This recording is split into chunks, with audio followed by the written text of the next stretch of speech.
In this video, I will show you how to make a parametric facade walls on any building or mesh with easy steps, so don't go anywhere.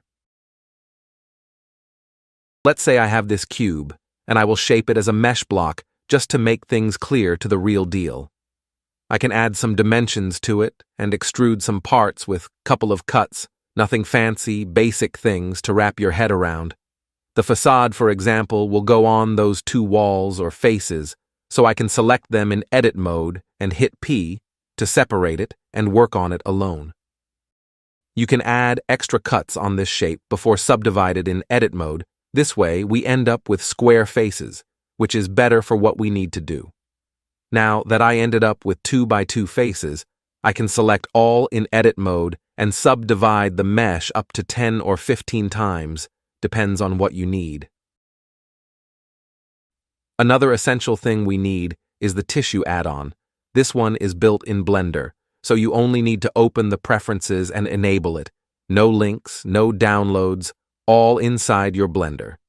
Now with closed mesh like the ecosphere, if you select it and hit dual mesh on the tissue add-on, it will generate a new meshes with hexagon faces. However, with our wall here, using the same method might give you a non-symmetrical result, so it's kind of messed up, but we have the tessellate, which help in this case, and many other ones. With the tessellate, we need two shapes. One is your wall, the other is for the hexagon shape or any other shape you want to use. It's all up to you. To get the hexagon shape, you can use a mesh circle, make it on 6 vertices, scale the radius down, then choose the fill type as n-gon. You also need to complete the shape as a square, and that's easy. You can use the snap tool on vertices to extrude the top side ones at the middle level, then fill the gaps with F key. This way, when we tessellate the wall on this shape, we don't get empty parts.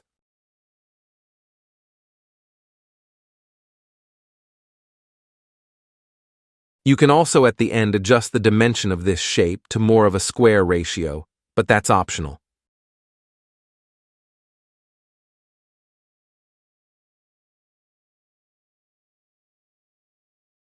Now I have the hex shape selected, I hold Shift and select the wall, then hit Tessellate. Quite easy, right?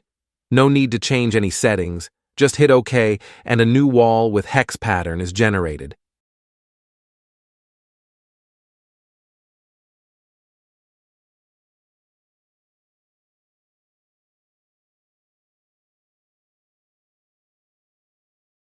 We can now select all the similar faces to the one we need, maybe exclude the edge row from each side, and let's hit the I key to inset those faces a bit before we work on them.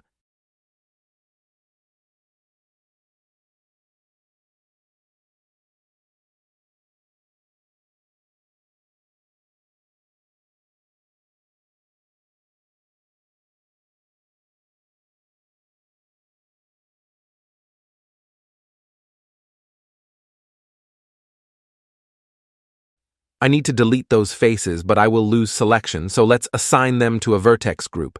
This way, once I make those shapes as gaps, we can highlight the edges again easily. The idea here is to control those gaps between open and close with shape keys and weight paint. You need to hit the plus icon on the shape key area to add 2 things, the base and key 1. Got it? Cool. Next, in edit mode, we need to scale those edges by 0 to close them. To do that, switch to individual origin on pivot point control from up top. Make sure you're on edge selection and scale it by 0.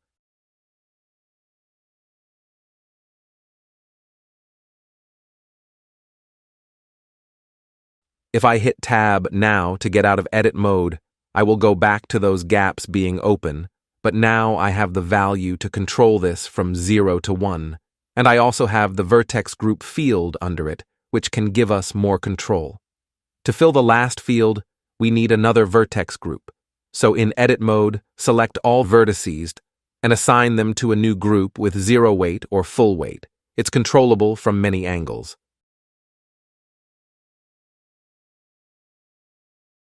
After that, you can set the value on max, Assign the new group in the shape keys and switch to weight paint mode to see this through. Painting here with blue and red and the color spectrum between them, now in our case blue is wide open, so you can paint with red to close the area you need, or you can flip the entire color to red from weight invert. Make it all closed, then draw with blue to open the parts you want. Again, it's fully customizable at any time you want to fix it, so go crazy with it. And that's about the main idea here. You can modify this later with thickness using Solidify. You can top that with bevel or wireframe modifier. The options are yours to experiment with. We did make a full tutorial on tessellation, so you can watch that for more info on getting other shapes and operations using the tissue add-on. And that's it. Remember to subscribe, 'cause why not? And see you again next time. Stay sharp. Goodbye.